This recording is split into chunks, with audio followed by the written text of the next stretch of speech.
Picture a quiet stretch of coastline near Dublin. It's grey-blue water, cold wind, and the kind of sky where you can't tell if the clouds are moving fast, or if it's just your eyes playing tricks. Then someone spots it, a drone, out over the bay. Not a toy drone doing selfies. Something that doesn't quite make sense, because the timing is sensitive, and the place is sensitive. Moments like that have a way of changing how a country thinks.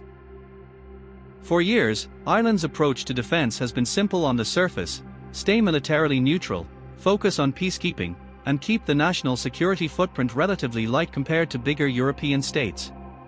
But in the last few years, Europe has entered a different era. And Ireland, like every country, has had to ask an uncomfortable question.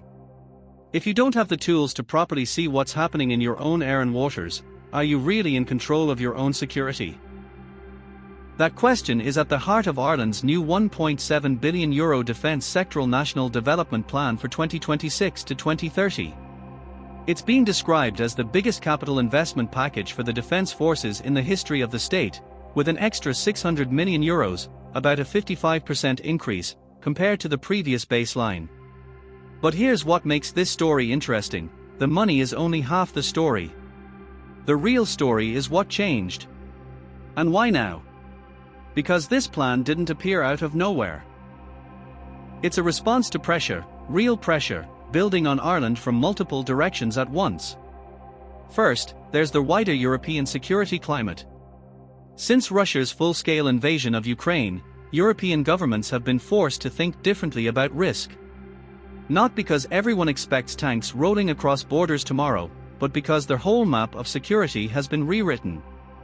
Threats can be indirect. They can be digital. They can be deniable.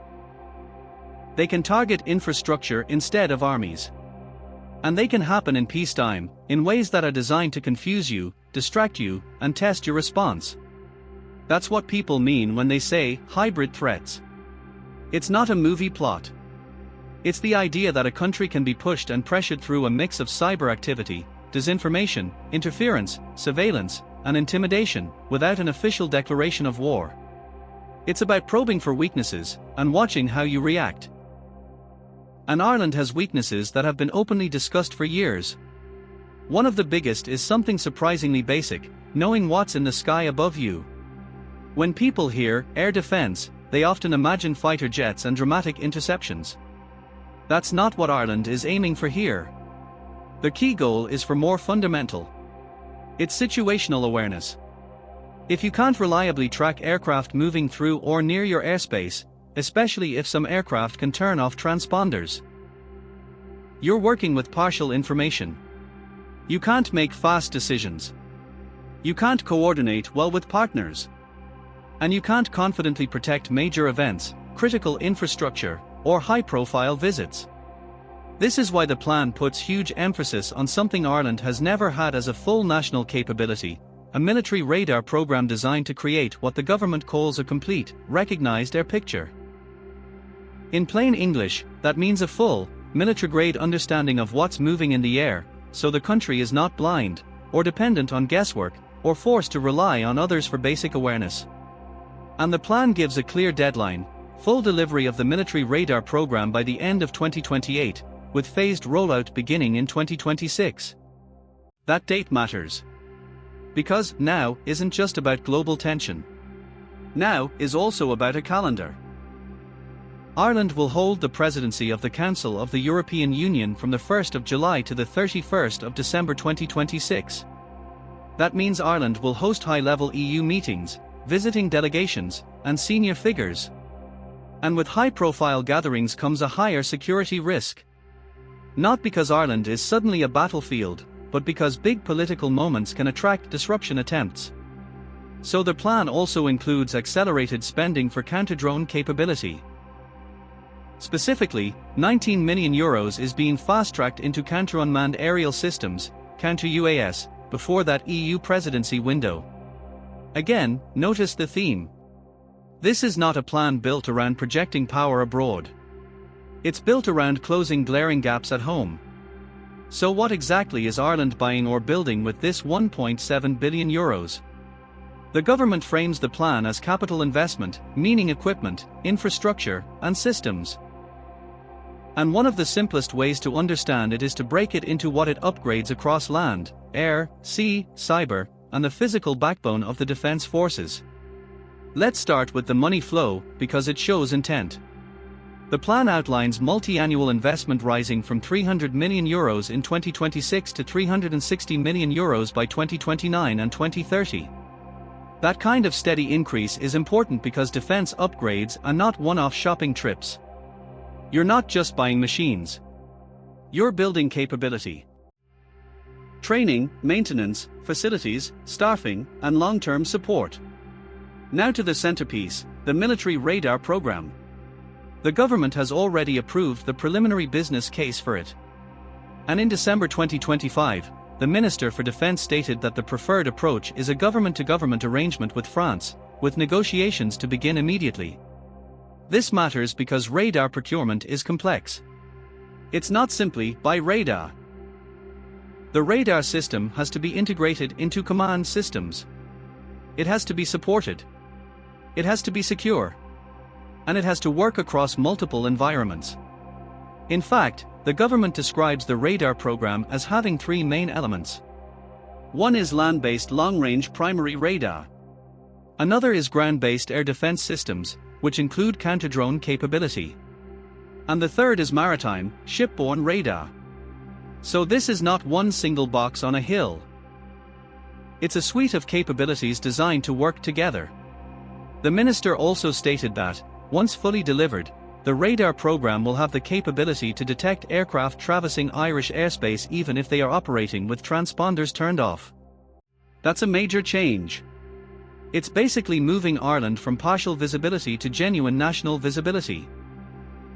And while the government has said total projected costs won't be fully confirmed until the final business case stage, Irish reporting has described the radar acquisition as potentially around €500 million. Now let's talk about drones, because drones are one of the clearest symbols of how defense has changed in the modern age. A drone can be cheap. It can be small. It can be launched quickly. It can be hard to identify. And it can cause chaos. Especially near airports, government sites, or major public events. Even without doing physical damage, a drone can force shutdowns, delays, evacuations, and panic. It can be used for surveillance. It can be used as intimidation. So when Ireland says it's accelerating counter-UAS systems ahead of the EU Council presidency, it's reacting to a very modern problem. How do you protect major events from tools that didn't matter much 10 years ago? But the plan goes beyond radar and drones. It also outlines Air Corps modernization. This includes the planned arrival of 4 Airbus H145M helicopters between 2027 and 2028, progress on acquiring 8 super-medium helicopters, and the delivery of a new Falcon 6X strategic aircraft. Here's why that matters: air capability isn't just about military combat. It's also about logistics, emergency response, transport, and operational reach. Strategic aircraft can support evacuations, medical movements, and rapid deployment of personnel. Helicopters support everything from patrol and training to assisting in national emergencies. Then there's the Naval Service. Ireland is an island nation with a massive maritime area to monitor. And in recent years, Europe has become more alert to risks around undersea infrastructure, like communications cables and energy links, because interference there can have huge national consequences.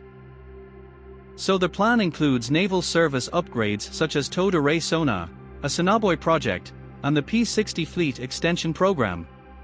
To keep it simple, sonar and surveillance upgrades are about awareness under the water and around the coastline, being able to detect, monitor, and respond to what's happening in maritime approaches. Now the Army. The plan includes a midlife upgrade of 80 MOAG Piranha 3 vehicles, progression of armored fleet replacement, acquisition of RPAS, drones used for surveillance, and the rollout of software-defined radios. Software-defined radios may sound boring, but they are a big deal. Communications are one of the first things that fall apart in crises. Modern, secure, adaptable comms systems are a core part of readiness. And then there's the part of defense plans people often skip past, but it's actually where capability lives or dies: infrastructure and support systems.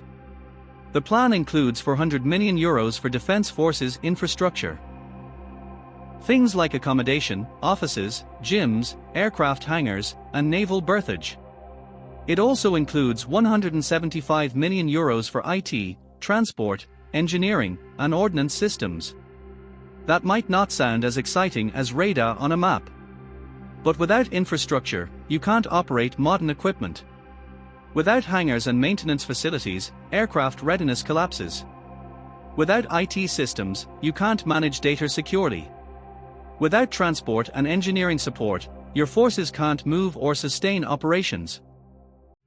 So this is not just buy shiny equipment. It's build a defense organization that can actually function with modern tools.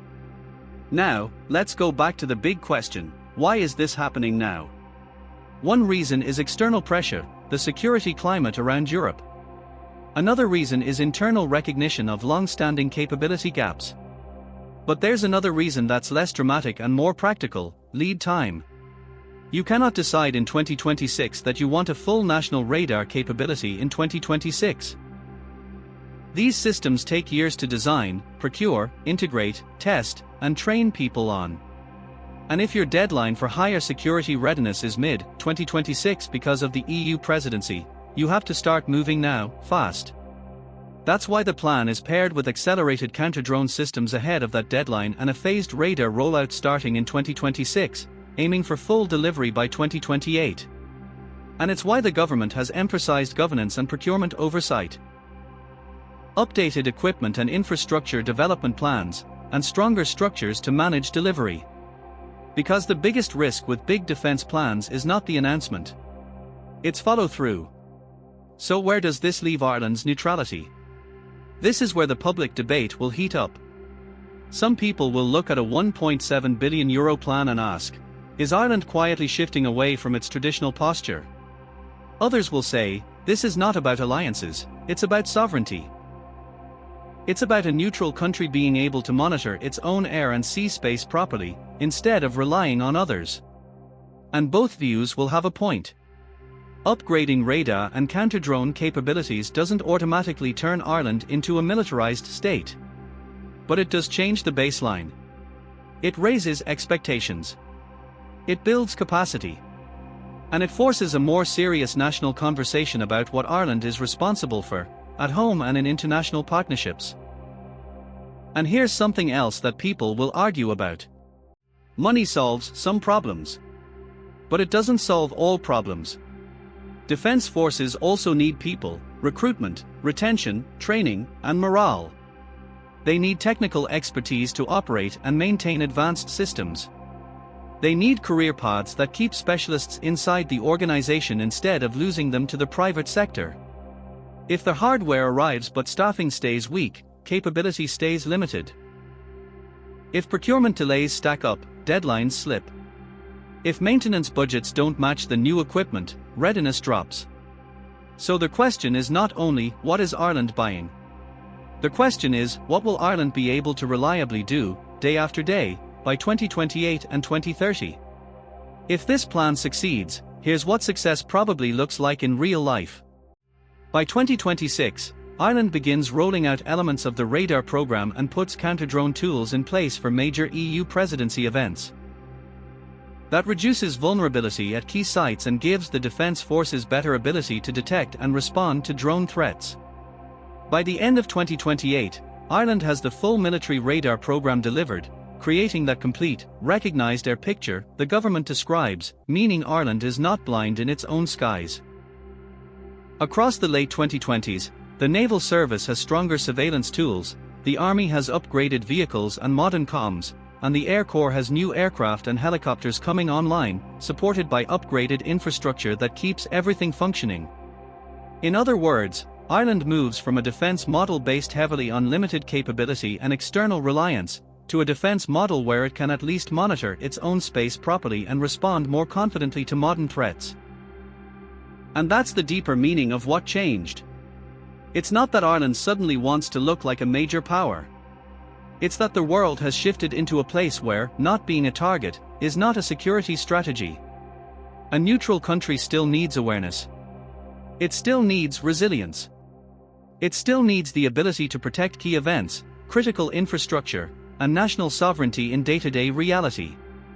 So when you hear Euro 1.7 billion defense plan, don't only think of the money. Think of the signal. Ireland is acknowledging that the old assumptions are no longer enough.